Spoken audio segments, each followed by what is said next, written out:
Assalamualaikum warahmatullahi wabarakatuh. Alhamdulillahirabbil alamin. Allahumma shalli ala Muhammad wa ala ali Muhammad.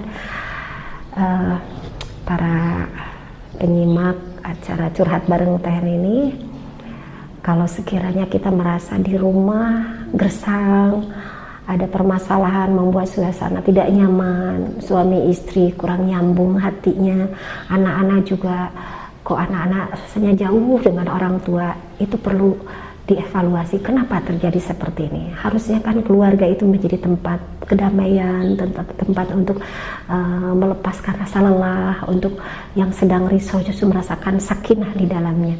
Salah satu penyebabnya adalah karena di rumah tidak pernah dibacakan ayat-ayat Allah.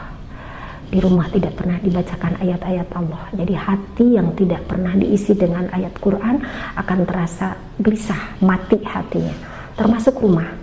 Nah, ini ada pertanyaan tentang menghafal Al-Quran dengan baik dan istiqomah. Ini bagus sekali ya pertanyaannya. Tanpa sombong dan merasa tinggi hati, tetap menjaga hati dan tawadu karena Allah. Terima kasih.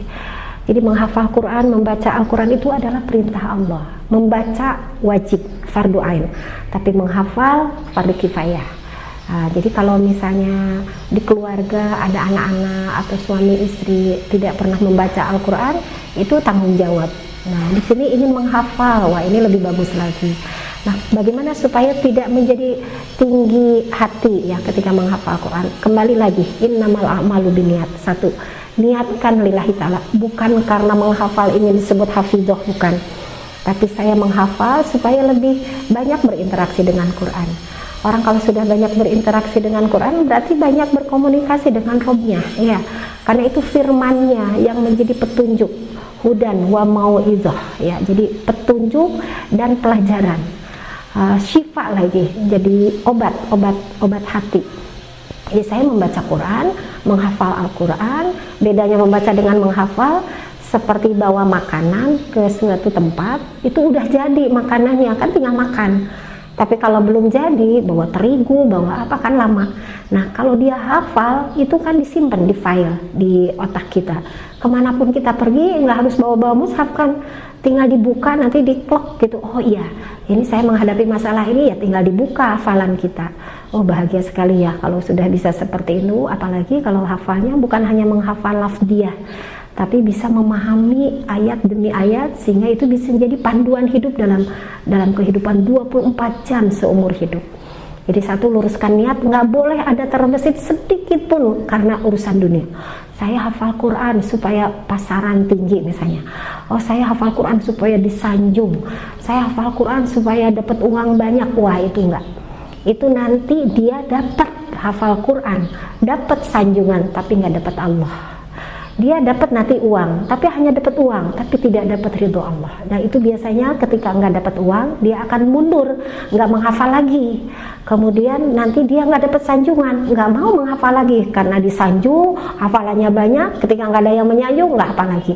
Padahal menghafal itu bukan urusan sanjungan, tapi menghafal itu untuk kita supaya nambah yakin bahwa hidup kita itu untuk bertemu Allah. Bertemu Allah itu harus tahu jalan hidup kita itu dengan Quran. Menghafal, memahami, itulah jalannya. Jadi satu seperti itu. Kemudian yang kedua, ya harus ada gurunya, karena kalau Quran beda dengan pelajaran-pelajaran lain, namanya talaki.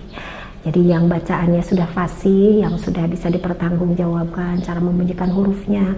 Nah terus yang ketiga, belajarlah dari orang yang memang mengamalkan Al-Quran. Itu biasanya lebih kuat ya, karena bukan hanya hafalan, bukan hanya bacaan, tapi pribadi yang mengajarkan itu menjadi pelajaran buat kita. Seperti Rasulullah SAW ditanya oleh Aisyah, para sahabat itu bertanya, wahai Aisyah, bagaimana akhlak Rasul? Karena khuluqul Quran, ternyata Rasul itu akhlaknya Al-Quran. Subhanallah, jadi Al-Quran berjalan. Minta sama Allah supaya dipertemukan dengan guru Quran yang memang beliau bukan hanya menyampaikan keilmuan, tapi pribadinya itu udah pribadi Al-Quran. Ya nanti Allah akan pertemukan. Mudah-mudahan ketika kita berniat untuk menghafal, Allah bimbing hati kita, Allah bimbing supaya bisa memahami, kemudian kita bisa mengamalkan sehingga terasa hidup ini indah, dalam berkeluarga juga terasa sakinah. Nah, itulah kenikmatan yang dirindukan oleh kita semua, berkeluarga hidup dalam keadaan sakinah. Insya Allah mudah-mudahan kita bisa bertemu lagi di Penfik Teh Nini Mutmainah sebagai pengajar. Terima kasih. Wassalamualaikum warahmatullahi wabarakatuh.